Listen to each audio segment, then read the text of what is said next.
അസ്സലാമു അലൈക്കും വറഹ്മത്തുള്ളാഹി നഹ്മദുഹു വനുസല്ലി അലാ റസൂലിഹിൽ കരീം അമ്മാ ബഅദ്. സഹോദരങ്ങളെ, തബ്ലീഗ് ജമാഅത്തിനെ അമീൻ മാഹി എങ്ങനെ കബറടക്കം നടത്തി എന്നാണ് ഞാൻ ഈ വീഡിയോ കൊണ്ട് പറയാൻ ഉദ്ദേശിക്കുന്നത്. ഒന്നാമതായിട്ട് നമ്മുടെ നാട്ടിലെ ദീനീ ചുറ്റുപാടുകൾ എന്ന് പറയുന്നത് ദീൻ അന്ന് കാലത്തൊക്കെ സമസ്തയുടെ കയ്യിലായിരുന്നു. സമസ്ത എന്ന് പറഞ്ഞു കഴിഞ്ഞാൽ കബർ പൂജകരും പിന്നെ ഖുറാഫാത്തും വസീലയില്ലാതെ നേരിട്ട് പ്രാർത്ഥിച്ചു കഴിഞ്ഞാൽ കാര്യം നടക്കുകയില്ല എന്നൊക്കെ പഠിപ്പിച്ച് ജനങ്ങളെ തെറ്റിദ്ധരിപ്പിക്കുകയും അവരെ നരകത്തിലേക്കൊക്കെ കൊണ്ടുപോകുന്ന സമയത്ത് അവരെ നേർവഴിക്ക് നയിക്കാൻ വേണ്ടി നമ്മുടെ നാട്ടിലുണ്ടായിരുന്ന ഒരു സംഘടനയാണ് മുജാഹിദ്. മുജാഹിദ് വന്ന് ജനങ്ങൾക്ക് നേർവഴി പറഞ്ഞു കൊടുത്തു, തൗഹീദിലേക്ക് കൊണ്ടുവന്നു, അവരെ ശിർക്കും ബിദഅത്തും എന്താണെന്ന് കൃത്യമായിട്ട് അവർക്ക് മനസ്സിലാക്കി കൊടുക്കുകയുണ്ടായി. അങ്ങനെ ഒരുപാട് മുസ്ലിങ്ങൾ വളരെ മനസ്സമാധാനത്തോടും ശാന്തിയോടും കൂടി നമ്മുടെ നാട്ടിൽ ജീവിച്ചു പോന്നു. അങ്ങനെ ജീവിച്ചു പോന്നുകൊണ്ടിരിക്കുന്ന സമയത്താണ് ഈ മുജാഹിദീങ്ങൾക്ക് എല്ലിൻ്റെ ഇടയിൽ കുത്തിയിട്ട് അവരൊരു 3-4 ഗ്രൂപ്പുകളായി. ഈ ഗ്രൂപ്പുകൾ ഉണ്ടായിട്ട് ഇന്നും അവർ പരസ്പരം തല്ലുകൂടിക്കൊണ്ടിരിക്കുകയാണ്. ഇന്നും ഞാൻ കാണാനിടയായി ഈ ജാബിർ മാനിയും പിന്നെ അതേപോലെ തന്നെ അബ്ദുൽ ലത്തീഫ് കരിമ്പലായിക്കൽ, സിറാജ് ബാലുശ്ശേരി പിന്നെ തുടങ്ങിയവർ, പിന്നെ അതേപോലെ തന്നെ മെയിൻ ഒരു കക്ഷി എന്ന് വെച്ച് കഴിഞ്ഞാൽ അലി മൊറയൂർ എന്ന് പറയുന്ന ഈ കക്ഷികളൊക്കെ പരസ്പരം വീഡിയോ ഉണ്ടാക്കിയിട്ട് അങ്ങോട്ടും ഇങ്ങോട്ടും അവർ പരസ്പരം കുറ്റപ്പെടുത്തിക്കൊണ്ടിരിക്കുമ്പോൾ ഓരോ ഗ്രൂപ്പും പറയുന്നത് ശരി തന്നെയാണ് കേട്ടോ. ഒരു ഗ്രൂപ്പിന്റെ വീക്ഷണം നമ്മൾ കാണുമ്പോൾ ആ ഗ്രൂപ്പിൽ ശരി, മറ്റേ ഗ്രൂപ്പിന്റെ വീക്ഷണം കേൾക്കുമ്പോൾ ആ ഗ്രൂപ്പിൽ ശരിയാണ്. ഇപ്പൊ ആകെപ്പാടെ മൊത്തത്തിൽ ശരിയാണ്. ഈ ശരികളെല്ലാം കൂടിയിട്ട് ഉൾക്കൊള്ളാൻ കഴിയാതെ പല മുസ്ലിങ്ങളും ഒരു 3-ാം ജമാഅത്തിനെ കുറിച്ചിട്ട് ആഗ്രഹിച്ചുകൊണ്ടിരിക്കുന്ന സമയത്താണ് അവരുടെ മുന്നിലേക്ക് ഒരു വസന്തം പോലെ കടന്നു വന്നിട്ടുണ്ടായിരുന്ന തബ്ലീഗ് ജമാഅത്ത്. ഇങ്ങനെ ലെഫ്റ്റും റൈറ്റും ഒന്നും നോക്കാതെ കുറെ ആൾക്കാർ പെട്ടിയും കിടക്കയും ഒക്കെ എടുത്തിട്ട്, പെട്ടിയും കിടക്ക എന്ന് പറയാൻ കാരണം ഈ ജമാഅത്തിൽ ചേരണം എന്നുണ്ടെങ്കിൽ പെട്ടിയും കിടക്കയൊക്കെ വേണം. കാരണം ഖുറൂജിന് പോകുമ്പോൾ പെട്ടിയും കിടക്കയൊക്കെ ആയിട്ടാണ് പോവുക. അങ്ങനെ അവർ പെട്ടിയും കിടക്കയൊക്കെ ആയിട്ട് ജമാഅത്തിലേക്ക് ചേർന്ന് വളരെയധികം മനസ്സമാധാനം കിട്ടി. അൽഹംദുലില്ലാഹ്. ചിലവരൊക്കെ 40 ദിവസത്തേക്ക് പോയി, ഇപ്പോഴും ചിലർ 40 ദിവസത്തിൽ അവിടെ നടന്നുകൊണ്ടിരിക്കുകയാണ് കേട്ടോ. അങ്ങനെ ഇരിക്കുന്ന സമയത്ത് ചില ആളുകൾക്ക് ഇതിലേക്ക് പോകണമെന്നുള്ള ആഗ്രഹമുണ്ട്. പക്ഷെ പോകണമെന്നുള്ള ആഗ്രഹമുള്ള ആൾക്കാരെ സംബന്ധിച്ചിടത്തോളം അവർക്ക് ഈ തബ്ലീഗ് നിസാബ് എന്ന് പറയുന്നത് ഇത് മൊത്തത്തിൽ ഉറുദുലാണ്. ഇത് വായിച്ച് മനസ്സിലാക്കാനുള്ള ഉറുദു ലാംഗ്വേജിനെ കുറിച്ചിട്ട് ഇവർക്ക് അറിയില്ല, വായിക്കാനും അറിയില്ല. ഞാനെങ്കിലും ഒന്ന് വായിച്ചു കൊടുത്തു കഴിഞ്ഞാൽ അത് മനസ്സിലാക്കാനും അവർക്ക് കഴിയില്ല. അങ്ങനെ ഇരിക്കുന്ന സമയത്ത് വിസ്ഡം ഗ്രൂപ്പിന്റെ അടുത്ത് പല ആളുകളും ചോദിക്കുകയുണ്ടായി, എന്താണ് വിസ്ഡം ഗ്രൂപ്പ്, ഈ തബ്ലീഗ് ജമാഅത്ത് എന്ന് പറയുന്നത് മനുഷ്യന് ഉൾക്കൊള്ളാൻ പറ്റുന്നതാണോ, എന്താണ് ഇവരുടെ അക്കീദ, ഒന്ന് പറയൂ എന്ന് പറഞ്ഞു കഴിഞ്ഞപ്പോൾ വിസ്ഡം ഗ്രൂപ്പ് ഒരു നല്ല കാര്യം ചെയ്തു. അവർ ആഗസ്റ്റ് 23-ാം തീയതി മംഗളയിൽ ഒരു വലിയൊരു ഇസ്തിമാ, ആദർശ മുഖാമുഖം തബ്ലീഗ് ജമാഅത്തിനെ കുറിച്ചിട്ട് അവരൊരു ഏകദേശം ഒരു 5-6 മണിക്കൂർ എല്ലാ പണ്ഡിതന്മാരും വന്ന് തബ്ലീഗ് ജമാഅത്തിനെ കുറിച്ച് അങ്ങനെ വിവരിച്ചു കൊടുത്തു കഴിഞ്ഞപ്പോൾ പെട്ടിയും കിടക്കൊക്കെ എടുത്തിട്ട് പോകാൻ വേണ്ടിയിരുന്നവരൊക്കെ പോക്ക് മുടക്കി. ഇത് നമുക്ക് പറ്റിയതല്ല, ഇതും സമസ്തയും തമ്മിലൊരു വ്യത്യാസവും ഇല്ല, സമസ്തയും ഖബർ പൂജകർ തന്നെയാണ്, ഈ തബ്ലീഗ് ജമാഅത്തും ഖബർ പൂജകർ തന്നെയാണ്, ഇതിലൊരു വ്യത്യാസവുമില്ല. ഇവരുടെ ഫൗണ്ടർ മെമ്പർ എന്ന് പറഞ്ഞു കഴിഞ്ഞാൽ സ്ഥാപക മെമ്പർമാർ ഇല്യാസ് മൗലവിയും പിന്നെ ജക്കരിയ മൗലവിയും ഇവരൊക്കെ ഖബർ പൂജകർ തന്നെയാണ്. നബി സല്ലല്ലാഹു അലൈഹി വസല്ലമയോട് ഇവർ നേരിട്ട് പ്രാർത്ഥിക്കുന്നു എന്ന് പറഞ്ഞുകൊണ്ട് ഈ മീറ്റിങ്ങിനകത്ത് ആദർശ മുഖാമുഖത്തില് വിസ്ഡം ഗ്രൂപ്പ് ഒരു 30 ക്വസ്റ്റ്യനെയർ അങ്ങോട്ട് ഇവർക്കെതിരെ അങ്ങോട്ട് നിരത്തിയിട്ട് പറഞ്ഞു, തബ്ലീഗ് ജമാഅത്ത് ഇതിന് മറുപടി പറയൂ എന്ന് പറഞ്ഞു. ഇന്ന് വരെ അതിനാരും മറുപടി പറഞ്ഞിട്ടില്ല. അപ്പൊ അതിൽ അവർ ഉന്നയിച്ചിട്ടുണ്ടായിരുന്ന കാര്യങ്ങൾ എന്തെന്നാൽ, നിങ്ങൾ ഖബർ പൂജകരാണോ അല്ലയോ, അതേപോലെ തന്നെ ഇബ്നു അറബിയെ നിങ്ങൾ ഫോളോ ചെയ്യുന്നുണ്ടോ, നിങ്ങൾ നബി സല്ലല്ലാഹു അലൈഹി വസല്ലമയോട് നേരിട്ട് പ്രാർത്ഥിക്കുന്നുണ്ടോ എന്ന് പറയുന്ന അവർ തെളിവ് സഹിതം ഇവിടെ പുസ്തകത്തിൽ ഇതൊക്കെ ഉണ്ട്, അതിനെ എടുത്ത് വായിച്ചിട്ട് പറഞ്ഞു, നിങ്ങൾ ഇതിന് മറുപടി പറയൂ, ഇങ്ങനെയാണോ അല്ലയോ എന്ന് ചോദിച്ചു. അങ്ങനെ ആ ഒരു 30 ക്വസ്റ്റ്യനെയർ അങ്ങോട്ട് പുറപ്പെടുവിച്ച് കഴിഞ്ഞപ്പോൾ ആകെ ഹാലിളകിയിട്ട് മുമ്പോട്ട് വന്നിട്ടുണ്ടായിരുന്ന ഒരു വ്യക്തിയാണ് ഈ അമീൻ മാഹി എന്ന് പറയുന്ന വ്യക്തി. മൂപ്പർക്ക് ആകെ ഹാലിളകി ഈ ക്വസ്റ്റ്യൻ അങ്ങോട്ട് കേട്ടോട് കൂടിയിട്ടും. അതിൽ ഒന്നാമത്തെ ക്വസ്റ്റ്യൻ, ഇമ്പോർട്ടൻ്റ് ആയിട്ടുള്ള ക്വസ്റ്റ്യൻ എന്താണെന്ന് വെച്ച് കഴിഞ്ഞാൽ, നിങ്ങൾ ഫളീലത്ത് പറയുന്നു എന്നാൽ കേഫിയത്ത് പറയുന്നില്ല. ഫളീലത്ത് എന്ന് പറഞ്ഞു കഴിഞ്ഞാൽ നമസ്കാരത്തിന്റെ ഫളീലത്ത്, എന്തൊക്കെയാണ് നമസ്കാരത്തിന്റെ ഫളായിലുകൾ, അതായത് നമസ്കാരം കൃത്യസമയത്ത് നമസ്കരിക്കണം, ജിഹാദിന് പോകുമ്പോഴും നമസ്കാരത്തിന് ഒഴിവില്ല, നിങ്ങൾ അസുഖം ബാധിച്ചിട്ടുണ്ടെങ്കിൽ കിടന്ന് നമസ്കരിക്കാം, യാത്ര ചെയ്യുകയാണെന്നുണ്ടെങ്കിൽ നിങ്ങൾക്ക് കസറാക്കി നമസ്കരിക്കാം, ആഖിറത്തിൽ ആദ്യം ചോദ്യം ചെയ്യപ്പെടുന്നത് നമസ്കാരത്തെക്കുറിച്ചാണ് എന്നുള്ള ഫളീലത്തുകളൊക്കെ അങ്ങോട്ട് പറഞ്ഞു പഠിപ്പിക്കും. ആര്? ജമാഅത്തെ തബ്ലീഗ്. എന്നിട്ടോ കൈഫിയത്ത് എന്ന് പറഞ്ഞു കഴിഞ്ഞാൽ ഇതെങ്ങനെ ചെയ്യണം, ഇതിന്റെ ഷർത്ത് എന്ത്, ഫർദ് എന്ത്, ഇതിന്റെ സുന്നത്ത് എന്ത്, ഇതില് സുജൂദിലേക്ക് പോകുമ്പോൾ കാലാദ്യം മുട്ടണോ, കൈ മുട്ടണോ, സുജൂദിൽ 2 കാലും ചേർത്ത് വെക്കണമോ, സഫിൽ നിൽക്കുന്ന സമയത്ത് 2 കാലുകൾ വിടർത്തി അങ്ങോട്ട് വെക്കണമോ, അല്ലാന്നുണ്ടെങ്കിൽ നമ്മളെ ഷോൾഡറിനനുസരിച്ചിട്ട് വെക്കണമോ, റുക്കുവിൽ തളവിരലിൽ നോക്കണോ, റുക്കുവിന്റെ സ്ഥലത്ത് നോക്കണോ എന്ന് പറയുന്നത് പഠിപ്പിക്കുന്നതാണ് കേഫിയത്ത് എന്ന് പറയുന്നത്. ഈ കൈഫിയത്ത് ഒരു പഠിപ്പിക്കുന്നില്ല. അപ്പൊ ആദ്യത്തെ ചോദ്യം, ഈ കൈഫിയത്ത് നിങ്ങൾ എന്താ പഠിപ്പിക്കാത്തതെന്ന് ചോദിച്ചു കഴിഞ്ഞപ്പോൾ നമ്മുടെ അമീൻ മാഹി ആദ്യമായിട്ട് വരികയാണ്. മൂപ്പര് ഞാനിപ്പോ പടവെട്ടി ജയിക്കും പാത്തു എന്ന് പറഞ്ഞുകൊണ്ട് മൂപ്പര് വന്നിട്ടൊരു മറുപടി അങ്ങോട്ട് പറയുന്നുണ്ട്. എന്തിനെ കുറിച്ചിട്ട്? കൈഫിയത്തിനെ കുറിച്ചിട്ട്. അതൊന്ന് കേൾക്കാം. ഒരു സഹോദരങ്ങളെ, നമുക്ക് അമീൻ മാഹിയുടെ കോമഡിയിൽ, തമാശകളിൽ നമുക്ക് പങ്കുചേരാം. ഇതാണ് അമീൻ മാഹിയുടെ ചാനൽ. ഇദ്ദേഹം ഈ വീഡിയോയിലാണ് വിസ്ഡം ഗ്രൂപ്പ് പറഞ്ഞിട്ടുണ്ടായിരുന്നത്, നിങ്ങൾ ഇസ്ലാമിക വിഷയങ്ങൾ അതിന്റെ ശ്രേഷ്ഠത പഠിപ്പിക്കുന്നു, എന്നാൽ അതിന്റെ പ്രാവർത്തിക രീതി കൈഫിയത്ത് നിങ്ങൾ പഠിപ്പിക്കുന്നില്ല എന്നതിന് നമ്മുടെ ബഹുമാനപ്പെട്ടിട്ടുള്ള പണ്ഡിതൻ അമീൻ മാഹി മറുപടി പറയുന്നത് നമുക്കൊന്ന് കാണാം ഈ വീഡിയോയിൽ കൂടെ. നമുക്ക് ഈ വീഡിയോയിലേക്ക് പോകാം. ഇതില് വേറൊരു കാര്യം ഉണ്ടത്. നമ്മള് നിസ്കാരത്തിന്റെ ഫലായില് പറയുന്നു രൂപം പഠിപ്പിക്കുന്നില്ല. ഫലായില് പറയൂ, കൈഫിയത്ത് പറയില്ല. അപ്പൊ നിസ്കാരത്തിന്റെ മഹത്വം ഒരു കിതാബ് എഴുതി, നിസ്കാരത്തിന്റെ രൂപം പറയില്ല. രൂപം പറഞ്ഞാൽ വ്യത്യാസം ഉണ്ടാവും. ഇത് വളരെ നല്ല കാര്യമാണ് പറഞ്ഞത് തബ്ലീഗിനെ പറ്റി. ജനങ്ങളെ ഈമാനും അമലിന്റെ മഹത്വങ്ങളും പഠിപ്പിക്കുന്നു, രൂപം പഠിപ്പിക്കുന്നില്ല. ഓക്കെ, ഇതാദ്യം പഠിച്ചാൽ പിന്നെ എങ്ങനെ ചെയ്യണമെന്ന് അവരെവിടെയെങ്കിലും പോയി പഠിച്ചോളും. അത് അവര് എവിടെയെങ്കിലും പോയി പഠിച്ചോളും. അദ്ദേഹം പറയുന്ന ഒരു പ്രാവശ്യം കൂടി കേട്ടു നോക്ക് നിങ്ങൾ. മഹത്വങ്ങളും പഠിപ്പിക്കുന്നു, രൂപം പഠിപ്പിക്കുന്നില്ല. ഓക്കെ, ഇതാദ്യം പഠിച്ചാൽ പിന്നെ എങ്ങനെ ചെയ്യണമെന്ന് അവരെവിടെയെങ്കിലും പോയി പഠിച്ചോളും. അവരെവിടെയെങ്കിലും പോയി പഠിച്ചോളും. അപ്പോൾ അവർക്ക് വേറൊരു ജമാഅത്തിൽ ചേരണം വിഷയങ്ങൾ പഠിക്കാൻ വേണ്ടിയിട്ട്. രണ്ട് വഞ്ചിയിൽ കാലിടാൻ വേണ്ടിയാണ് അമീൻ പറയുന്നത്. കേട്ടല്ലോ? അപ്പൊ അതായത് നമ്മൾ ഫദീലത്ത് പഠിപ്പിക്കും, കേഫിയത്ത് പഠിക്കണമെങ്കിൽ എവിടെയെങ്കിലും പോയി പഠിച്ചോളും. ഇതാദ്യം പഠിച്ചാൽ പിന്നെ എങ്ങനെ ചെയ്യണമെന്ന് അവരെവിടെയെങ്കിലും പോയി പഠിച്ചോളും. അപ്പൊ ഇതിൽ വന്നിട്ടുള്ള ജമാഅത്ത് തബ്ലീഗിൽ വന്നിട്ടുള്ള ആളുകൾ ആദ്യം ഇവര് ഫദീലത്ത് പഠിപ്പിച്ചിരുന്ന നമസ്കാരത്തിന്റെ, എന്നിട്ട് കേഫിയത്ത് പഠിക്കാൻ വേണ്ടിയിട്ട് ഇവർ വേണമെന്നുണ്ടെങ്കിൽ മുജാഹിദീങ്ങളുടെ കൂടെയോ അല്ലാന്നുണ്ടെങ്കിൽ സമസ്തയിലോ എവിടെയെങ്കിലും ഒക്കെ പോയിട്ട് നിങ്ങൾ പഠിച്ചിട്ട് വരണം. അപ്പോ ഇതിൽ ചേർന്നിട്ടുള്ളത് വെട്ടിങ്ങടക്ക് എടുത്തിട്ട് ഇവിടെ പോയിട്ട് ആൾക്കാരുടെ ചോദ്യം എന്താണെന്നറിയാമോ? ഞങ്ങൾ നിങ്ങളെ ജമാഅത്തിൽ ചേർന്ന് കുറച്ച് പകുതി ഞങ്ങൾ പഠിപ്പിച്ചു, ബാക്കി പകുതി പഠിക്കാൻ ഞങ്ങൾ വേറെ ജമാഅത്തിലേക്ക് പോകണം. അപ്പൊ ഞങ്ങളുടെ സംഭവം എന്താണ്? തബ്ലീഗ് ജമാഅത്തിൽ ചേർന്നാൽ രണ്ട് വഞ്ചിയിൽ കാലിടലാണ്. ഒരു എണ്ണം ഒരു കാല് ഇവിടെയും മറ്റേ കാല് മുജാഹിദിന്റെ സംഘടനയിലോ സമസ്തയിലോ അല്ലെങ്കിൽ ജമാഅത്ത് ഇസ്ലാമിയിലോ ആയിരിക്കും.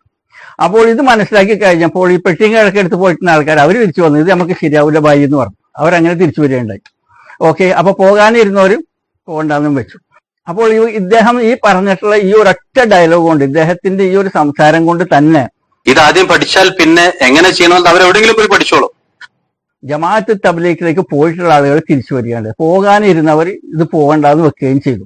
അപ്പോൾ അമീൻ മാഹി വീണ്ടും ക്ഷുഭിതനാവുകയാണ് ചെയ്തിരിക്കുന്നത്. അമീൻ മാഹി രംഗത്ത് വന്നുകൊണ്ട് പറയാണ്, മുജാഹിദീങ്ങളെ, നിങ്ങളുടെ കേഫിയത്ത് ഞാനിപ്പോ ശരിയാക്കി തരാം. നിങ്ങൾ എന്താണ് നിങ്ങളുടെ കേഫിയത്ത് എന്ന് പറയുന്നത്? നിങ്ങൾക്ക് വല്ല കേഫിയത്ത് ഉണ്ടോ എന്ന് പറഞ്ഞുകൊണ്ട് ഈ മുജാഹിദീങ്ങളുടെ നമസ്കാരത്തിലുള്ള ഒരു 12 വ്യത്യാസങ്ങൾ ഇദ്ദേഹം എടുത്തു കാണിക്കുകയാണ്. അതിൽ ചിലത് ബിദ്അത്താണെന്നും പറയുന്നുണ്ട്. ഒരുപാട് കളിയാക്കലുകൾ നടക്കുന്നുണ്ട്. നബി സല്ലല്ലാഹു അലൈഹി വസല്ലമയുടെ ഹദീസിനെ, അതായത് ഒട്ടകം സുജൂദിൽ പോകുന്ന പോലെ പോണോ, മനുഷ്യന്മാർ പോണ പോലെ പോണോ എന്നും ഇദ്ദേഹം പറയുന്നുണ്ട്. അതേപോലെ തന്നെ ഇദ്ദേഹം ഹക്കീം അൽ അസീം എന്ന് പറയുന്ന വ്യക്തിയെ ഗ്ലോറിഫൈഡ് ജാഹിൽ എന്നും പറയുന്നുണ്ട്. Glorified ജാഹിൽ ആസിമുൽ Hakeem, glorified ജാഹിൽ ആസിമുൽ Hakeem, glorified ജാഹിൽ ആസിമുൽ Hakeem. ദ്വായില്ല. കൈ കെട്ടുന്ന വിഷയവുമായി ബന്ധപ്പെട്ടുകൊണ്ട് കഴുത്തിലാണോ കൈ കെട്ടേണ്ടത് എന്നൊരു ചോദ്യം ചോദിക്കുന്നുണ്ട്. അൽബാനി പറഞ്ഞു നെഞ്ചിന്റെ മുകളിൽ, നെഞ്ച് കഴുത്തിന്റെ മുകളിലായിപ്പോ മുജാഹിദ് ഇവിടെ പറ. അപ്പൊ ഇദ്ദേഹം ഈ നമസ്കാരത്തെ കളിയാക്കിക്കൊണ്ട് പറയുന്നത്, അത് ഞാൻ അക്കമിട്ടിട്ട് പറയാൻ, നിങ്ങളൊക്കെ കണ്ടിട്ടുണ്ടാവും കേട്ടിട്ടുണ്ടാവും, വേണമെന്നുള്ളവർ വീണ്ടും പോയിട്ടൊന്ന് കാണാൻ പറ്റും. പക്ഷെ 12 കാര്യങ്ങൾ ഇദ്ദേഹം പറയുന്നത് ഞാൻ നിങ്ങൾക്കൊന്ന് കേൾപ്പിച്ചു തരാം. ഒന്നാമതായിട്ട് ഇദ്ദേഹം പറയുന്നത് എക്കാമത്തിൽ തുടങ്ങും അടി. എക്കാമത്തിന് തുടങ്ങുന്ന അടി സലാം കിട്ടിയാലും തിരില്ല. എക്കാമത്ത് കൊടുക്കുമ്പോ അടി. എന്ത്? എക്കാമത്തിന് ഉത്തരം പറയണോ വേണ്ടേ? അതായത് എക്കാമത്ത്, പള്ളിയിൽ ഒരാൾ കയറി കഴിഞ്ഞാൽ എക്കാമത്ത് കേട്ട് കഴിഞ്ഞാൽ ബാങ്കിന് അല്ലാഹുമ്മ റബ്ബ ഹാദിഹി ദഅവത്തി തഅമ എന്ന് പറയുന്നിട്ടുള്ള ആ മറുപടി എക്കാമത്തിന് കൊടുക്കണോ വേണ്ടയോ? രണ്ടാമതായിട്ട് തുടങ്ങി കൈ കെട്ടി. എവിടെയാ കെട്ട? കൈ കെട്ടേണ്ടത് അത് നെഞ്ചത്താണോ അതോ വയറിന് പൊക്കിളിന് താഴെയാണോ എന്നാണ് അദ്ദേഹം ചോദിക്കുന്നത്. നിങ്ങൾ അതിൽ നിങ്ങളുടെ കൈഫിയത്ത് എന്താണ്? നിങ്ങൾ എന്ത് തീരുമാനം എടുത്തു എന്നാണ് അദ്ദേഹം ചോദിക്കുന്നത്. രണ്ടാമതായിട്ട്. മൂന്നാമതായിട്ട് ഇദ്ദേഹം ചോദിക്കുന്നത് ഫാത്തിഹ ഓതുമ്പോൾ നിസ്കാരത്തിലെ ഇമാം ഫാത്തിഹ ഓതുമ്പോ പുറകില് ഫാത്തിഹ ഓതണോ വേണ്ടേ? ജഹരി നമാസില്, അതായത് ഇമാം ഉറക്കെ ഓതുന്ന നമസ്കാരത്തില് ഫാത്തിഹ മാമും ഓതണോ വേണ്ടയോ?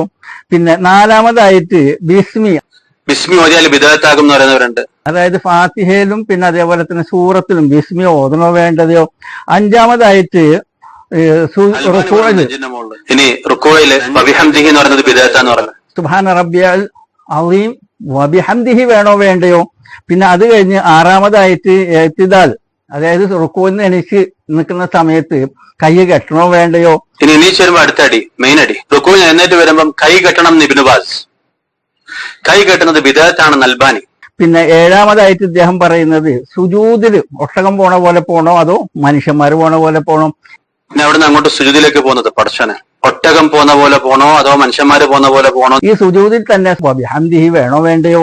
പിന്നെ സുജൂദിൽ പോയിട്ട് വീണ്ടും ബിഹംദിഹി വേണോ വേണ്ടെന്നുള്ള പ്രശ്നം. പിന്നെ എട്ടാമതായിട്ട് ഇദ്ദേഹം പറയുന്നത് അത്തഹിയാത്തിൽ ഇരിക്കുമ്പോൾ വിരൽ അനക്കണോ? അത് രണ്ട് അത്തഹിയാത്തിലും വേണോ അത് അവസാനത്തെ അത്തഹിയാത്തിൽ വേണോ? പിന്നെ അടുത്തത് ഇരുന്ന് കഴിഞ്ഞാലാണ് മെയിൻ പ്രശ്നം. വിരല് എല്ലാ ഇരുത്തത്തിലും വിരലാട്ടണം അതോ അത്തഹിയാത്തിൽ മാത്രമാണോ അതോ അവസാന അത്തഹിയാത്തിൽ മാത്രമാണോ? പ്രശ്നം കിടക്കാണ്. പിന്നെ അത് കഴിഞ്ഞ് ഇദ്ദേഹം ഒമ്പതാമതായിട്ട് ഇദ്ദേഹം ഈ നമസ്കാരത്തെ കളിയാക്കുന്നത് അൽബാനി പറയുന്നുണ്ട് നിങ്ങൾ എങ്ങനെയാണ് വിരൽ അനക്കേണ്ടത് എന്ന് പഠിപ്പിക്കുകയാണ്. അപ്പൊ ഇദ്ദേഹം ചോദിക്കണം എന്താണ് ഈ അൽബാനി റസൂലുള്ളാഹി സ്വല്ലല്ലാഹു അലൈഹി വസല്ലമയുടെ മെഹ്റാബിൽ CCTV വെച്ചിരിക്കുക എന്ന് ചോദിച്ചിട്ട് ഇയാളൊരു വഴി പഠിക്കുന്നുണ്ട്. അപ്പൊ ഇതെല്ലാം കേട്ടിട്ട് ഇവര് ചിരിക്കുന്നുണ്ട് ഇദ്ദേഹത്തിന്റെ ശിഷ്യന്മാര്. അനക്കേണ്ടതില്ലെന്ന് മുബാറക്പുരി പറയുന്നു. അപ്പോഴാണ് അൽബാനി പറയുന്നത് അനക്കേണ്ടത് എങ്ങനെയാണ് കാണിച്ചു തരുന്നത്. നിബിധങ്ങളുടെ മെഹ്റാബിൽ ഇയാൾ CCTV വെച്ചിട്ടുണ്ടെന്ന് തോന്നുന്നു. മനസ്സിലായില്ലേ? നിബിധങ്ങളുടെ മെഹ്റാബിൽ ഇയാൾ CCTV വെച്ചിട്ടുണ്ടെന്ന് തോന്നുന്നു. പിന്നെ പത്താമതായിട്ട് പറയുന്നത് നമസ്കാരം കഴിഞ്ഞ ശേഷം ആയത്തുൽ കുർസി ഓതണോ വേണ്ടയോ? നിസ്കാര ശേഷം ആയത്തുൽ കുർസി ഓതൽ സുന്നത്താണ്, സഹീഹ് ഹദീസാണെന്ന് ഒരു കൂട്ടർ, ഹദീസ് ലഈഫ് ആണെന്ന് വേറൊരു കൂട്ടർ. 11ാമത്തെ ഇദ്ദേഹം പറയുന്നത് ദുആ, ഈ നമസ്കാരത്തിന് ശേഷം ദുആ ആവശ്യമുണ്ടോ ഇല്ലയോ? നമസ്കാരത്തിന് ശേഷമുള്ള ദുആ തന്നെ വന്നിട്ടില്ലെന്ന്. ഇനി 12ാമതായിട്ട് ദുആ അത് കൈ ഉയർത്തി ദുആ ചെയ്യണോ കൈ താഴ്ത്തി ദുആ ചെയ്യണോ? ദുആ ഒറ്റയ്ക്ക് ചെയ്യാം, ഒറ്റയ്ക്ക് ചെയ്യുമ്പോൾ കൈ ഉയർത്തി ചെയ്യരുത്. ഇങ്ങനെയൊക്കെ ഇദ്ദേഹം ഈ നമസ്കാരത്തെ കളിയാക്കുന്നത് കേട്ടിട്ട് ഇദ്ദേഹത്തിന്റെ ശിഷ്യന്മാരിരുന്നിട്ട് കുലുങ്ങിത്തിരിക്കുന്നുണ്ട് നല്ല ശബ്ദത്തിൽ. ഇവിടെ എന്താ സംഭവിച്ചതെന്ന് വെച്ച് കഴിഞ്ഞാൽ ഇതാ ഞാൻ പറഞ്ഞത് ഉപായത്തിൽ അപായം. എന്താണ് ഉപായത്തിൽ അപായം എന്ന് പറയാൻ കാരണം ഈ മുജാഹിദീങ്ങളെ അടിക്കാൻ വേണ്ടി ഇയാൾ കൊണ്ടുവന്നിട്ടുള്ള വടി, ഈ വടി ഇയാൾക്ക് തന്നെയാണ് അടികെട്ടിയിരിക്കുന്നത്. എന്തുകൊണ്ടെന്നാൽ നമ്മുടെ നാട്ടില് ഉമ്മാക്കും വാപ്പാക്കും വേണ്ടി നിസ്കരിക്കുന്ന കുറെ മുസ്ലിങ്ങളുണ്ട്. അതേപോലെ തന്നെ പകുതി ഈമാനുള്ള കുറെ മുസ്ലിങ്ങളുണ്ട്. അതായത് മുസ്ലിമാണോ എന്ന് വെച്ച് കഴിഞ്ഞാൽ അതെ, അല്ലേന്ന് വെച്ച് കഴിഞ്ഞാൽ അല്ല എന്ന് പറയുന്ന കുറെ ആളുകളുണ്ട്. അങ്ങനെയുള്ള ആൾക്കാർക്കൊക്കെ ഈ ഇദ്ദേഹത്തിന്റെ ഈ വീഡിയോ വളരെ ഒരു സഹായമായി. അവർ ഇതേപോലെ ഇസ്ലാം വിട്ടു പോകാൻ ഇത് കാരണമായി. അവരെന്താ പറയുന്നത്, നമസ്കാരത്തിന്റെ വിഷയത്തിൽ നിങ്ങൾ ആദ്യം ഒരു തീരുമാനമെടുക്കൂ എന്നിട്ട് ഞങ്ങൾ നമസ്കരിക്കാൻ വരാം എന്ന് പറഞ്ഞിട്ട് അവർ ഇസ്ലാം തന്നെ വിട്ടുപോയിട്ട് ഈ യുക്തിവാദി തരീക്കത്തിലേക്ക് പോകാൻ ഇതൊരു കാരണമായി നിങ്ങൾ ചിന്തിക്കുക. ഇനി അടുത്തതായിട്ട് തബ്ലീഗ് ജമാഅത്ത് എന്ന് പറഞ്ഞു കഴിഞ്ഞാൽ അത് ഒരു VIP ജമാഅത്താണ്. അതിനകത്ത് യഅ്മറൂന ബിൽ മഅറൂഫ് മാത്രമേ ഉള്ളൂ, യൻഹൗന അനിൽ മുൻകർ ഇല്ല. കാരണം തർക്കം ആവശ്യമില്ല. നമ്മൾ നല്ല രീതിയിൽ ജനങ്ങളോട് സംവദിക്കുകയും ഞങ്ങൾ വീട് വീടാന്തരം കയറി ഇറങ്ങുകയും പള്ളിയിൽ പോവുകയും അതിനടുത്തുള്ള കടകളും സ്ഥാപനങ്ങളിലും എല്ലാം പോയി അള്ളാഹുവിന്റെ കാര്യങ്ങൾ പറഞ്ഞു കൊടുത്ത് ഞങ്ങൾ വളരെ ശാന്തരായി അള്ളാഹുവിലേക്ക് ക്ഷണിക്കുന്നു എന്ന് പറയുന്ന വ്യക്തികൾ, ആ അമീൻ മാഹിയുടെ നാവ് കേട്ട് കഴിഞ്ഞാൽ, അദ്ദേഹത്തിന്റെ സംസാരം കേട്ട് കഴിഞ്ഞാൽ ആൾക്കാർ ഓടിപ്പോകും. ഇനി അമീൻ മാഹിയുടെ അങ്ങാടിയിൽ തോറ്റതിന് അമ്മയോടെന്ന് പറഞ്ഞൊരു പ്രയോഗം നമുക്കിവിടെ ശരിക്കും കാണാൻ കഴിയും. മുജാഹിദീങ്ങൾ ചോദിച്ചിട്ടുള്ള ചോദ്യങ്ങൾക്ക് മറുപടി പറയാൻ കഴിയാതായി കഴിഞ്ഞപ്പോൾ ഇയാൾ എന്താ ചെയ്തിരിക്കുന്നതെന്ന് അറിയാമോ? അതായത് വിർഡൻ ഗ്രൂപ്പിന്റെ ഫൈസൽ മൗലവിയുടെയും പിന്നെ വേറൊരു മൗലവിയുണ്ട്, അദ്ദേഹത്തിന്റെ നടുക്ക് മൂപ്പര് കട്ടൗട്ട് ഉണ്ടാക്കി വെച്ചിട്ട്, അതായത് ഫോട്ടോഷോപ്പിൽ കൂടെ മൂപ്പര് വീഡിയോ ഞാനത് കാണിച്ചു തരാം, നമുക്ക് അങ്ങോട്ട് പോവാം. അമീൻ മാഹി ജനങ്ങളെ കബളിപ്പിക്കുന്ന ഒരു വീഡിയോ ആണ് ഇത്. ഈ വീഡിയോയിലേക്ക് നമുക്ക് പോകാം. ദഅവത്തിന്റെ മേഖലയിൽ ഇസ്ലാമിക പ്രബോധന ഭൂമികയില് പരിഹാസവും ഖുറാഫി വിളിയും ആക്ഷേപങ്ങളൊക്കെ കൊണ്ടുവന്നത് മുജാഹിദുകളാണല്ലോ. അപ്പോൾ രണ്ട് മുജാഹിദ് മൗലവിമാരെ മുന്നിലിരുത്തിക്കൊണ്ട് ഇദ്ദേഹം അവരോട് സംസാരിക്കുന്നതായിട്ടാണ് സാധാരണ മനുഷ്യർ കാണുക. ഇത് ഈ മൗലവിയുടെയും ഫൈസൽ മൗലവിയുടെയും ഇദ്ദേഹത്തിന്റെയും കട്ടൗട്ട് ഇവിടെ വെച്ചുകൊണ്ട്, അതായത് ഫോട്ടോഷോപ്പിൽ കൂടി വീഡിയോ ഉണ്ടാക്കിയിട്ട് ഇദ്ദേഹം ജനങ്ങളെ കബളിപ്പിക്കുകയാണ്. സാധാരണ ജനങ്ങൾക്ക് അറിയില്ല. സാധാരണ ജനങ്ങൾ എന്താ പറയുന്നതെന്ന് അറിയാമോ? അമീൻ മാഹി മുജാഹിദുകളുടെ കൂടാരത്തിൽ പോയിക്കൊണ്ട് മറുപടി പറഞ്ഞു. മുജാഹിദ് മൗലവിമാർ ഖാ മാ എന്നൊരക്ഷരം മിണ്ടിയിൽ ഇരുന്ന് കേട്ടു എന്നാണ് ജനങ്ങൾ ഇദ്ദേഹത്തെ കുറിച്ചിട്ട് പറയുന്നത്. പ്രൂഫ് പോയിന്റ് ഇദ്ദേഹം സ്പൂഫ് പോയിന്റ് എന്നാക്കിയിരിക്കുകയാണ്. ഇദ്ദേഹത്തെ ചൈനക്കാർക്ക് കിട്ടുകയാണെന്നുണ്ടെങ്കിൽ ഒരുപാട് പ്രയോജനം ഉണ്ടാവും. ഡ്യൂപ്ലിക്കേറ്റ് ഉണ്ടാക്കുന്നതിൽ ഇദ്ദേഹം വിദഗ്ധനാണ്. അള്ളാഹുവിന്റെ മാർഗത്തിലേക്ക് ക്ഷണിക്കുന്നത് കള്ളവും വഞ്ചനയും കൊണ്ടാണെന്ന് ജനങ്ങൾക്ക് മനസ്സിലാക്കി കഴിഞ്ഞപ്പോൾ ഇദ്ദേഹത്തെയും ജമാഅത്തെയും തബ്ലീഗ് ജമാഅത്തിനെയും വിട്ട് ജനങ്ങൾ ഓടി. മായൻകുട്ടി സുല്ലമ്മയുടെ പുസ്തകം മുതൽ ഇദ്ദേഹം സംസാരിക്കുന്നത് നിങ്ങളൊന്ന് ശ്രദ്ധിച്ചിട്ടുണ്ടോ? ഇദ്ദേഹം ഫൈസൽ മൗലവിയെയും ഈ മൗലവിയെയും ഇദ്ദേഹം നോക്കി അവരുടെ മുഖത്തേക്ക് നോക്കിയാണ് സംസാരിക്കുന്നത്. അപ്പൊ കാണുന്ന ജനങ്ങളൊക്കെ വിചാരിക്കും ഇദ്ദേഹം ഇവരുമായി നേരിട്ട് സംവദിക്കുകയാണ് എന്ന് ജനങ്ങളെ തെറ്റിദ്ധരിപ്പിക്കുന്ന ഒരു വഞ്ചകനാണ് ഇദ്ദേഹം. ഇലാഹിയുടെ ലേഖന പരമ്പര, പിന്നെ മംഗലാപുരത്തുള്ള പ്രഭാഷണം, മറ്റു പ്രഭാഷണങ്ങൾ, മുഖാമുഖങ്ങൾ, ഇതിലെല്ലാം വളരെ മോശമായ പദപ്രയോഗങ്ങളാണ് മുജാഹിദുകൾ നടത്തിയിട്ടുള്ളത്. കണ്ടല്ലോ നിങ്ങൾ, അദ്ദേഹം ആരെ നോക്കിയാണ് സംസാരിക്കുന്നത്? ഈ രണ്ട് മൗലവിമാരെ നോക്കിക്കൊണ്ടാണ് സംസാരിക്കുന്നത്. അപ്പൊ ഇത്തരത്തിലുള്ള ഒരു വഞ്ചന തബ്ലീഗ് ജമാഅത്തിന് അവർ പിടിച്ചു നിൽക്കണമെന്നുണ്ടെങ്കിൽ ചതിയും വഞ്ചനയും ആവശ്യമാണ് എന്ന് ജനങ്ങൾക്ക് ഇവിടെ മനസ്സിലാവുകയാണ്. കണ്ടല്ലോ, അപ്പൊ ഇത്തരത്തിലൊരു ഫ്രോഡ്, അതായത് ഒരു വഞ്ചന, ഒരു ചതി, ഇതൊക്കെ ചെയ്തിട്ടാണ് ഇദ്ദേഹം ജനങ്ങളെ ഇസ്ലാമിലേക്ക് ക്ഷണിക്കുന്നത് എന്ന് കാണുമ്പോൾ ഈ ജമാഅത്തിൽ ആരെ പോകും? അതുകൊണ്ടാണ് ഞാൻ തുടക്കത്തിൽ പറഞ്ഞത്, ഈ അമീൻ മാഹി എന്ന് പറയുന്ന വ്യക്തി അദ്ദേഹം തബ്ലീഗ് ജമാഅത്തിനെ ഖബറടക്കിയിരിക്കുന്നു. മനസ്സിലായിട്ടുണ്ടോ? അപ്പോൾ ഇത്തരത്തിലുള്ള ഒരു വീഡിയോ, ഒരു ഫ്രോഡായിട്ടുള്ള ഒരു വീഡിയോ, ഇങ്ങനെ കളിപ്പിക്കുന്ന ഒരു വീഡിയോ, ഒരു പറ്റിക്കുന്ന ഒരു വീഡിയോ, എന്നിട്ട് വിസ്ഡം ഗ്രൂപ്പിന്റെ പ്രൂഫ് പോയിന്റിന് മൂപ്പര് സ്പൂഫ് പോയിന്റ് എന്നാണ് എഴുതി വെച്ചിരിക്കുന്നത്. അങ്ങനെ ആയിക്കഴിഞ്ഞാൽ ഇത് മാറുമോ? പഞ്ചസാര എന്ന് എഴുതിയിട്ട് അതിനാക്കി കഴിഞ്ഞാൽ മധുരം ഉണ്ടാവും. അപ്പോൾ ഇദ്ദേഹം ഒരു വഞ്ചകനാണ്, ചതിയനാണ്, ഒരു ഫ്രോഡാണ്. വഞ്ചനയും ചതിയും ഉപയോഗിച്ചുകൊണ്ട് ജനങ്ങളെ തബ്ലീഗിൽ ക്ഷണിക്കുന്ന ഒരു വ്യക്തിയുടെ കൂടെ നിൽക്കാൻ ആരുണ്ടാകും? അതുകൊണ്ട് തന്നെയാണ് തബ്ലീഗ് ജമാഅത്തിലേക്ക് പോകാൻ വേണ്ടി തീരുമാനിച്ചിട്ടുള്ള ആൾക്കാരും ഇദ്ദേഹത്തിന്റെ ഈ ചതിയും വഞ്ചനയും വെച്ചുള്ള പ്രവൃത്തികൾ കാണുന്ന സമയത്ത് തബ്ലീഗ് ജമാഅത്തിനോട് മാസലാമ എന്ന് പറഞ്ഞിട്ട് അവരവരെ വഴിക്ക് പോവുകയുണ്ടായി. അമീൻ മാഹിയെ സംബന്ധിച്ചിടത്തോളം മൂപ്പര് ഖബർസ്ഥാനിൽ ഇരുന്നിട്ട് ഈ തബ്ലീഗ് ജമാഅത്തിനെ ഖബറടക്കിയിട്ട് മൂപ്പര് ഇങ്ങനെ ഇരുന്നിട്ട് കരയും. എന്താ സ്ഥിതി എന്ന് ആലോചിക്കും. മനുഷ്യന്റെ നാവ് നല്ലതാണെന്നുണ്ടെങ്കിൽ പല നല്ല കാര്യങ്ങളും സംഭവിക്കും. ഇതിന് ഇദ്ദേഹത്തോട് അരി എത്രയെന്ന് ചോദിച്ചു കഴിഞ്ഞപ്പോൾ പയറ് നന്നാഴി എന്ന് പറയുന്ന ഒരു സ്റ്റാറ്റിക്സ് ആണ് ഈ അമീൻ മാഹി കൊണ്ടുവന്നിരിക്കുന്നത്. അതുകൊണ്ടാണ് തബ്ലീഗിന്റെ അന്ത്യം കേരളത്തിൽ ഉണ്ടായതെന്ന് നിങ്ങൾ മനസ്സിലാക്കുക. നമ്മളെല്ലാ വെള്ളിയാഴ്ചയും പള്ളിയിൽ പോകുമ്പോൾ നമുക്ക് മനുഷ്യരാണ്, തെറ്റുപറ്റിപ്പോവും, മറന്നുപോകും. അങ്ങനെ ഇല്ലാതിരിക്കാൻ വേണ്ടിയിട്ടാണ് നബി സല്ലല്ലാഹു അലൈഹി വസല്ലം എല്ലാ ജുമാക്കും നമ്മളെ ഉണർത്താൻ വേണ്ടിയിട്ട് കുത്തുബ ഹാജയിൽ പറയാൻ വേണ്ടി നിർബന്ധപൂർവ്വം ഏൽപ്പിച്ചിട്ടുള്ള ഒരു കാര്യമാണ് ഇത്തഖുല്ലാഹ്, അള്ളാഹുവിനെ ഭയപ്പെടുക. വഖൂലു ഖൗലൻ സദീദ, നിങ്ങൾ നല്ലത് പറയുക. നല്ലത് പറയുക എന്നുള്ളത് വേണമെന്നുണ്ടെങ്കിൽ നമ്മൾ സ്കൂളിലൊക്കെ പഠിക്കുന്ന കാലത്ത് ഞങ്ങളോട് 100 പ്രാവശ്യം പുസ്തകത്തിൽ എഴുതിക്കൊണ്ടാന്ന് പറയും. ഇമ്പോസിഷൻ എന്ന് പറയും അതിന്. ഈ അമീൻ മാഹിനെ വിളിച്ചിരുത്തിയിട്ട് അദ്ദേഹത്തിനെ കൊണ്ട് 1000 പ്രാവശ്യം വഖൂലു ഖൗലൻ സദീദ, വഖൂലു ഖൗലൻ സദീദ എന്ന് ഒരു ഇമ്പോസിഷൻ എഴുതിക്കണം ഇയാളെ കൊണ്ട്, എല്ലാവരും പിടിച്ചിരുത്തിയിട്ട്. അപ്പൊ മൂപ്പര് നല്ലത് പറയും. അപ്പൊ ജമാഅത്തിലേക്ക് ആൾക്കാർ വരും. ഇനി തബ്ലീഗ് ജമാഅത്തിൽ ഇത്രയും കാര്യങ്ങൾ ഞാൻ പറഞ്ഞത് ഈ വീഡിയോ അവസാനിപ്പിക്കുമ്പോൾ എനിക്ക് പറയാനുള്ളത്, എന്റെ അഭിപ്രായത്തിൽ തബ്ലീഗ് ജമാഅത്ത് എന്ന് പറയുന്നത് നല്ലൊരു ജമാഅത്താണ്. ഇത് ഞാൻ വളരെ ഇഷ്ടപ്പെടുന്ന ഒരു ജമാഅത്താണ്. ഇതിന് ചില ക്ലീനിസിങ് ഉണ്ടായിക്കഴിഞ്ഞാൽ ഈ ജമാഅത്ത് വളരെയധികം ഗുണപ്പെടും. ഇതിൽ ഒന്നാമതായിട്ട് ഈ ജമാഅത്ത് ചെയ്യേണ്ടതെന്ന് വെച്ച് കഴിഞ്ഞാൽ തബ്ലീഗ് നിസാബ് എന്ന് പറഞ്ഞ സാധനം എടുത്തിട്ട് കളയാം. അതിൽ പ്രത്യേകിച്ച് ഫദാലെ ആമ, അതിനകത്ത് മുഴുവൻ കെട്ടുകഥകളാണ്. കവറ് തുറന്നപ്പോൾ അതിനകത്ത് ഒരാൾ നിസ്കരിക്കുന്നു, നബി സല്ലല്ലാഹു അലൈഹി വസല്ലം മേഘത്തിൽ നിന്ന് ഇറങ്ങി വന്നു, പിന്നെ നബി സല്ലല്ലാഹു അലൈഹി വസല്ലം നേരിട്ട് പ്രാർത്ഥിക്കും. ഇതൊക്കെ പറഞ്ഞിട്ടുള്ള ഈ പുസ്തകം അതിന് നേരെ, അതായത് നമ്മൾ ഖുർആനൊക്കെ അതിന് ഏടുകളൊക്കെ വിട്ടു കഴിഞ്ഞാൽ നമ്മൾ എങ്ങനെ അതിനെ ദഫൻ ചെയ്യുന്നു, അതുപോലെ ഈ പുസ്തകം കംപ്ലീറ്റ് ദുനിയാവിലുള്ള സകല പുസ്തകങ്ങളും അതുപോലെ രീതിയിൽ ഇതിനെ നശിപ്പിക്കുക. ഗൾഫിൽ ഇവർ പോയി കഴിഞ്ഞാൽ ഇവർ ഫദാലെ അമലാരെയും കാണിക്കില്ല, അവരത് ഒളിപ്പിച്ചു വെക്കും. ഖുറൂജിന് പോകുമ്പോൾ തന്നെ അവരുടെ തബ്ലീഗ് ജമാഅത്തിൽ നിന്ന് ഇവർക്ക് ഇൻഫർമേഷൻ കൊടുക്കും, ഈ ഫദാലെ അമൽ കൊണ്ടുപോകേണ്ട ആവശ്യമില്ല എന്ന് പറയും. അവിടെ പോയി കഴിഞ്ഞാൽ അവർ കയ്യിലെടുക്കുന്നത് എന്താണ്? റിയാദ് സാലിഹീൻ.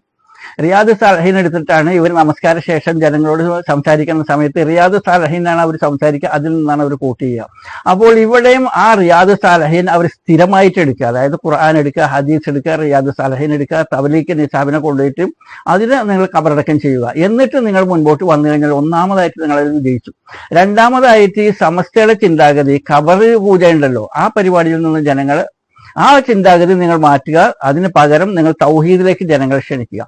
ഈ 2 വിഷയങ്ങൾക്ക് മാറ്റം വരുത്തി കഴിഞ്ഞാൽ നിങ്ങളുടെ ജമാഅത്തിനെ പോലെ ഇത്രയും നല്ലൊരു ജമാഅത്ത് വേറെ ഉണ്ടാവില്ല. അങ്ങനെയാണെന്നുണ്ടെങ്കിൽ ഈ നാട്ടിലുള്ള എല്ലാവരും, പ്രത്യേകിച്ച് ഈ മുജാഹിദിന്റെയും അതേപോലെ തന്നെ സമസ്തയുടെയും ഒക്കെ ഈ തൊഴുത്തി കുത്തിനിടക്ക് ഒരു നല്ലൊരു ജമാഅത്തിന്റെ ആവശ്യമുണ്ട്. ആ ആവശ്യം ഈ തബ്ലീഗ് ജമാഅത്തിന് നിറവേറ്റാൻ കഴിയും. നിങ്ങളെ തബ്ലീഗ് നിസാബിനെ നിങ്ങൾ എടുത്ത് കളയുകയും റിയാദ് സാലിഹീനും ഹദീസും ഖുർആനും നിങ്ങൾ കയ്യിലെടുക്കുകയാണെന്നുണ്ടെങ്കിൽ പിന്നെ കുറച്ച് പണ്ഡിതന്മാർ വേണം. നിങ്ങൾ ഖുറൂജിനെ അയക്കുന്ന സമയത്ത് ആ ഖുറൂജിന് പോകുന്ന ആൾക്കാർ പള്ളിയിൽ എണീറ്റ് നിന്ന് സംസാരിക്കുന്ന സമയത്ത് എന്തെങ്കിലും ഒന്ന് ചോദിച്ചു കഴിഞ്ഞാൽ മറുപടി പറയാൻ അവർക്ക് കഴിയുന്നില്ല. അറിവില്ല. അതേപോലെ തന്നെ നിങ്ങൾ ഗഷ്ത് എന്ന് പറഞ്ഞിട്ടുകൊണ്ട് ആളുകളെ ഇതിലേക്ക് ക്ഷണിക്കാൻ വേണ്ടി പോകുന്ന സമയത്ത് ഈ ഖുറൂജിൽ വന്നിട്ടുള്ള ആളുകളോട് ഏതെങ്കിലും ഒരു കടക്കാരോ റോഡിലുള്ളവരോ എന്തെങ്കിലും ചോദിച്ചു കഴിഞ്ഞാൽ പറയാൻ അവർക്ക് മറുപടി പറയാൻ അറിയില്ല. മർക്കസിലേക്ക് വായെന്നാണ് അവർ മറുപടി പറയുന്നത്. ഇതൊക്കെ മാറ്റിക്കൊണ്ട് നിങ്ങൾ ജനങ്ങളെ സിലബസ് ഉണ്ടാക്കുക. അപ്പോൾ പറഞ്ഞിട്ടില്ലേ കൈഫിയത്തിനെ കുറിച്ച് ഒരു ബുക്ക് ഉണ്ടാക്കുക. അതായത് നിങ്ങളിപ്പോൾ ഈ അമീൻ മാഹി മുജാഹിദീങ്ങളുടെ കൈഫിയത്തിനെ കുറിച്ച് കളിയാക്കുകയുണ്ടായല്ലോ. എന്നാൽ മുജാഹിദീങ്ങൾക്ക് ഒരു കൈഫിയത്തുണ്ട്. അതായത് അൽബാനി റഹ്മത്തുള്ളാഹി അലൈഹിന്റെ ഒരു പുസ്തകമുണ്ട്, സലാത്തുൽ സിഫത്തുൽ നബി എന്ന് പറഞ്ഞുകൊണ്ട്. ആ പുസ്തകമാണ് അവർ ഫോളോ ചെയ്യുന്നത്. അപ്പൊ അതിനകത്ത് നമസ്കാരം കൈ കെട്ടുന്നവർ ഹയ്യാല സ്വല പറയുന്നത് മുതൽ നമസ്കാരം അവസാനിച്ച് നമസ്കാരം സലാം വീട്ടി അതിനുശേഷം ദുആ ചെയ്യുന്ന എല്ലാം അതിൽ കൃത്യമായിട്ട് പറഞ്ഞിട്ടുണ്ട്. പക്ഷെ അതിൽ പറഞ്ഞ ചിലതിൽ വ്യത്യാസങ്ങളുണ്ട് എന്ന് ചില പണ്ഡിതന്മാർ പിൽക്കാലത്ത് വന്നവിടെ പറഞ്ഞിട്ടുണ്ട്. എന്നിരുന്നാൽ തന്നെ കൈഫിയത്തിന്റെ പുസ്തകമുണ്ടല്ലോ.